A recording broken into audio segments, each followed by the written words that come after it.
Hey, it's Brad. So whenever I have to address any sort of a sensitive subject, um, I try to lay whatever groundwork or requisite definitions of terms, disclaimers and disclosures, and all these things, whatever is necessary. But that's in pursuit of being able to discuss any concept openly. Anybody that knows me will tell you I will happily have a conversation with anyone about any subject as long as you're willing to have a rational conversation. Um, and that's, I mean, that's the human experience. But anyway, so I understand that someone's beliefs, I mean, those are, they're things that aren't, they're by definition personal. They're not predicated on external things. They're built on solely personal experience that can only be related to other people by assumption that they have similar experiences.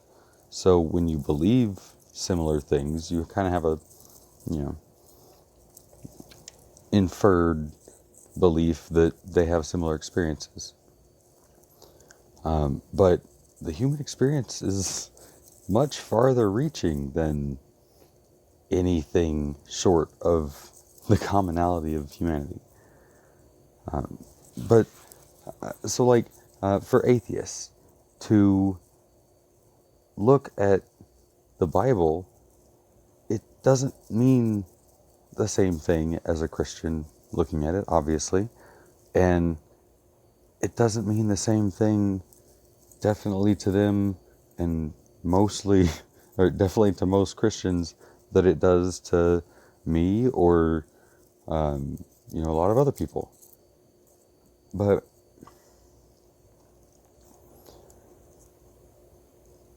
if nothing else, you're accountable to your future self.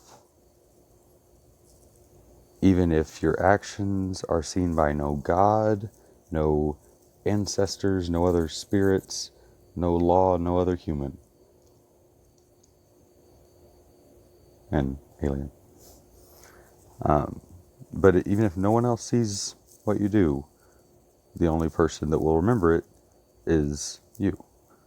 And in your memory, your decision resides. For an atheist, that should be enough to want to pursue something that would give them the best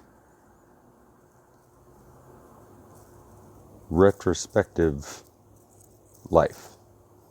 They always talk about how you want to live so that you have no regrets on your deathbed and whatever. But really, that's just saying, I wish I had evaluated things correctly.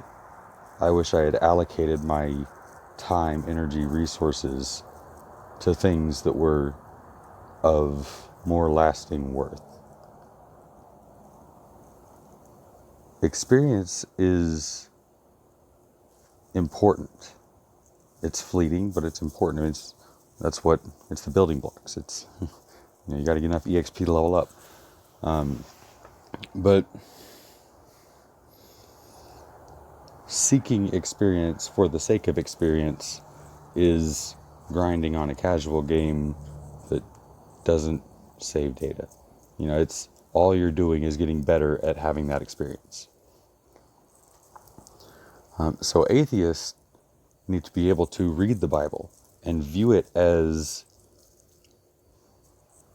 whatever the source may be, at least distilled human knowledge, and take to heart messages about, okay, well, these stories from the Old Testament where Yahweh was telling Moses and everyone else all this stuff,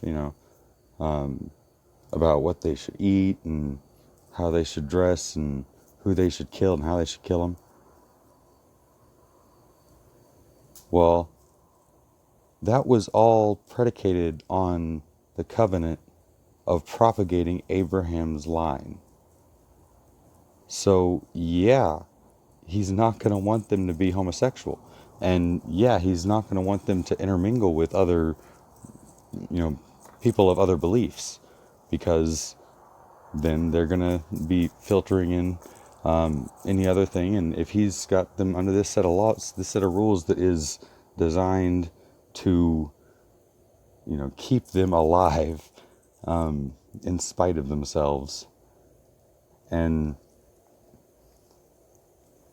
I mean, nothing in there is saying that, like, for example, the homosexual issue. Nothing in there is saying that gay people are abominations. It's saying that the act of gay sex and the entire concept of it is antithetical to propagation, which, yeah, it is. That's not saying that there's anything wrong with people. And that gets taken horrendously out of context, obviously. But the people that are so abusing it, I mean, I get it. There's instincts of hatred, and you have to find some target for it, right? No, you really don't, but that's a different issue. Anyway, so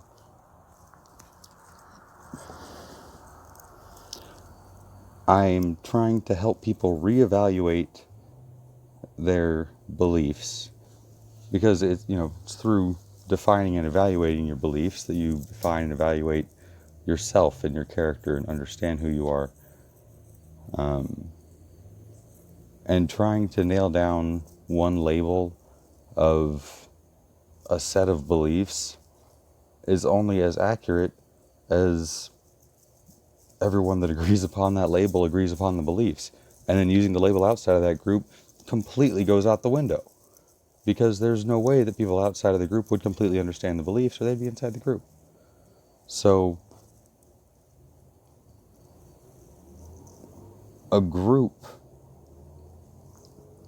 needs to be aware of what it's believing. And if, like, someone is militantly rejecting a certain belief, well, they need to firstly think about that as being defined as the inverse of a belief. It's what they're doing is they're believing a certain shape of a thing and believing that they want anti that. So even if nothing else, it would be better for your own thought process. It would be more optimal way to storage that data. If you could rephrase that in terms of positive, in terms of what you do believe instead of what you don't believe.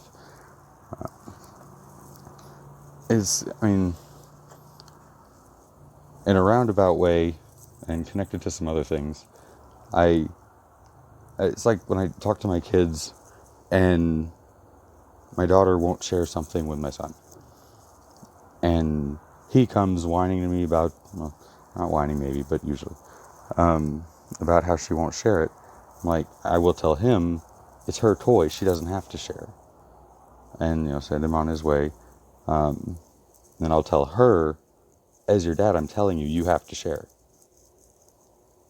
There's what's fair and what's right, and those overlap when possible, but either way, those are both subsets of what's good.